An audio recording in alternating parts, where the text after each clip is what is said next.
नमस्कार मित्रमैत्रिणींनो, घराची राणी या माझ्या चॅनलवरती मी तुमचं मनपूर्वक स्वागत करते। आज मी तुम्हाला कुडीचे मऊ लुसलुशीत मोदक, तर त्यासाठी मी इथं साहित्य घेतलेलं आहे। हा 1 वाटी किसलेला नारळ घेतलेला आहे, ओला नारळ। ही अर्धा वाटी गूळ घेतलेला आहे किसलेला।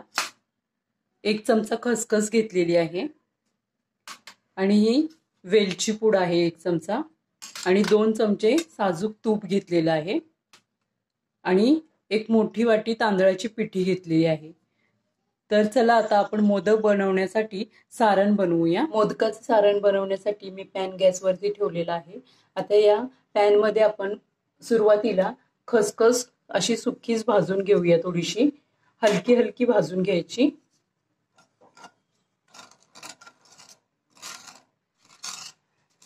खसखस ही लगेच भाजून होते, थोडासा तिचा रंग बदलतो।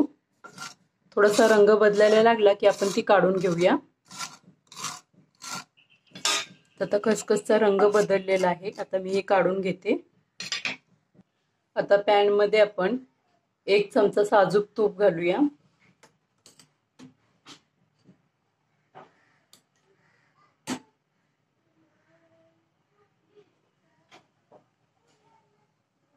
यावर घालूया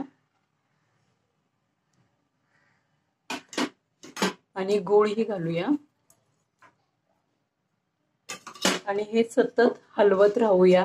गॅस एकदम मंद आचेवर ठेवायचा आणि हे गूळ वितळेपर्यंत आपण हे छान हलवत राहायचं।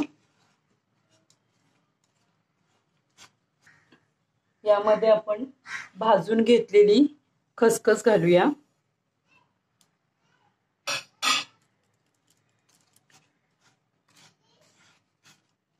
आणि वेलची पूड घालूया। तर या गुळामधल्या आपण सगळ्या गाठी फोडून घ्यायच्या।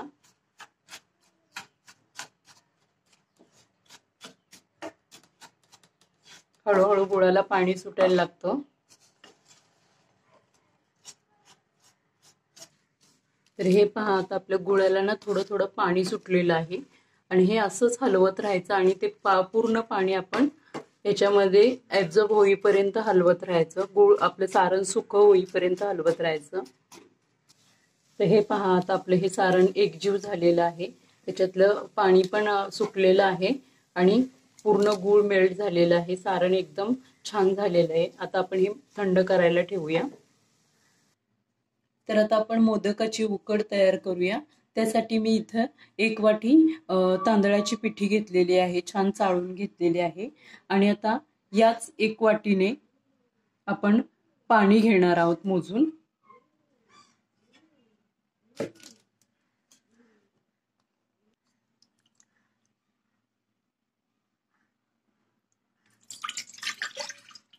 आता आपण हे पाणी गरम करायला ठेवूया आणि उकड काढून घेऊया।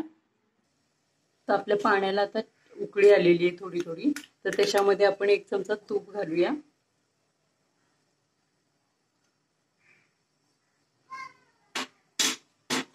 थोडंसं मीठ घालूया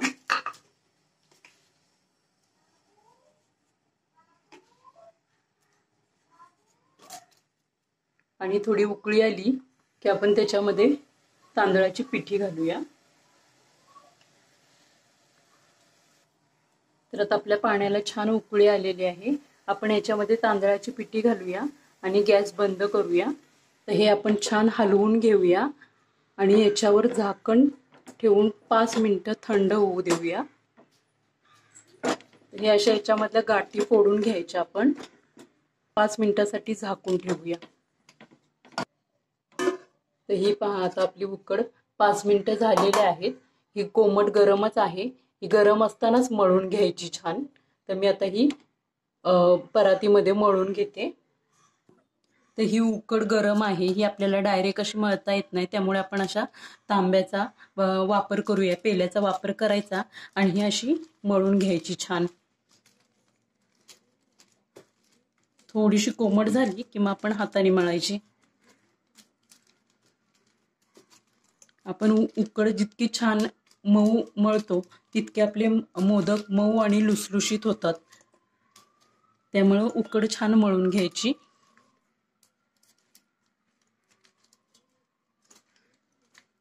आणि उकड छान मळली म्हणजे मोदक बनवताना पिठाला अशा चिरा पण जात नाहीत. तर हे पहा, आता ही आपली तांदळाची छान सॉफ्ट अशी पिठी मळून झालेली आहे. तर आता मी तुम्हाला मोदक करून दाखवते. तर आता आपली इथं तांदळाची पिठीही तयार आहे आणि सारणही तयार आहे. मी थोडंसं पीठ घेतलेलं आहे लावायला. तर मी आता तुम्हाला मोदक करून दाखवते. असा छोटासा गोळा तोडून घ्यायचा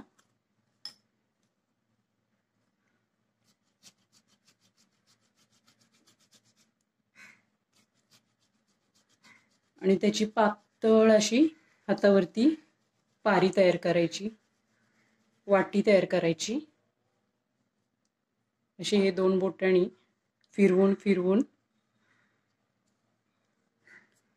व पातळ पारी तयार करायची. आणि हे करताना बघा, आपल्या पिठाला जरा सुद्धा चिरा वगैरे जात नाहीत, कारण उकड छान मळली म्हणजे मोदक छान होतात. अशी पारी करायची आणि याच्यामध्ये आपण 1 चमचा सारण भरूया.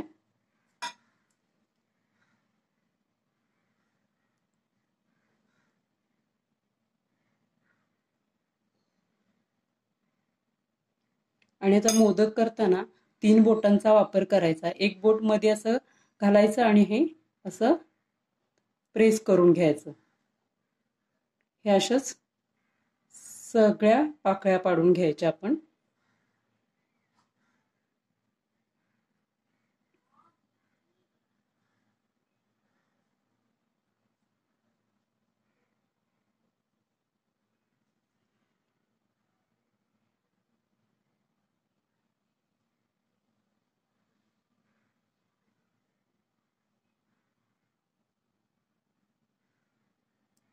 ह्या पूर्ण खालीपर्यंत असे प्रेस करायच्या म्हणजे मोदकाला छान कळ्या पडतात.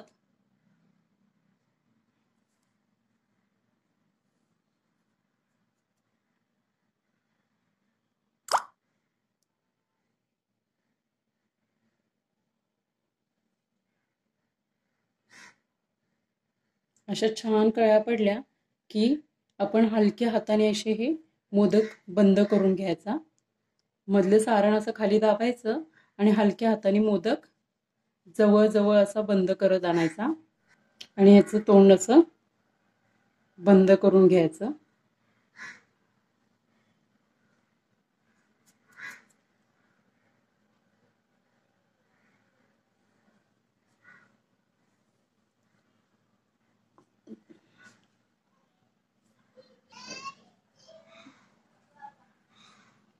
तर हा बघा, अशा प्रकारे आपला मोदक छान झालेला आहे. आता मी दुसरा मोदक पण तुम्हाला करून दाखवते.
तर हे पहा, आपले सर्व मोदक छान असे तयार झालेले आहेत.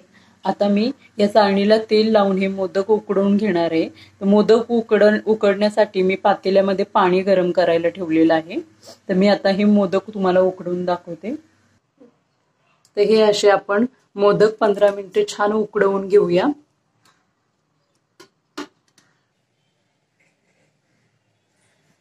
तर चला आता आपण मोदक उकडलेत का बघूया. तर हे पहा, छान असे आपले मोदक उकडलेले आहेत आणि छान अशी चकाकी सुद्धा आलेली आहे. तर मी आता हे तुम्हाला सर्विंग प्लेटमध्ये सर्व करून दाखवते. तर हे पहा, आता आपले छान मोदक तयार झालेले आहेत. मोदकांना छान अशी चकाकी सुद्धा आलेली आहे. तर माझा हा व्हिडिओ तुम्हाला आवडला तर लाईक करा, शेअर करा आणि सबस्क्राईब करा.